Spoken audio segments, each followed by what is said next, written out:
मूळ उद्देश नवरात्रीचा हा आहे की ऋतू बदल. आता आपण परत पहिल्या मुद्द्याकडे येऊयात, जो आपल्या ऋषीमुनींनी इव्हॉल्व्ह केला होता. कॉस्मिक एनर्जीतले बदल, त्या बदलांना आपलं शरीर, आपलं मन कशा पद्धतीनं कोप अप होऊ शकेल, कशा पद्धतीने मॅच होऊ शकेल. आणि म्हणून त्यांनी नवरात्री, प्रत्येक ऋतू बदलाच्या सुरुवातीला नवरात्र आहे.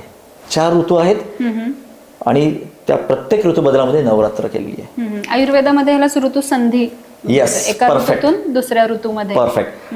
आता ह्या 2 वेगवेगळे एनर्जीचे प्लॅटफॉर्म एकामागून एक येतात. मग ऑब्व्हियसली आपण जर 20 डिग्री AC मध्ये बसलो आणि आता पटकन उन्हात गेलो 40 डिग्रीमध्ये, तर ऑब्व्हियसली काहीतरी इम्पॅक्ट होईल. बरोबर. चक्कर येऊ शकते, अंधार येऊ शकतात, उन्हात एकदम सावलीत उन्हात गेलं की, कारण शरीर पटकन कोप होऊ शकत नाही, त्याच्याशी मॅच होऊ शकत नाही.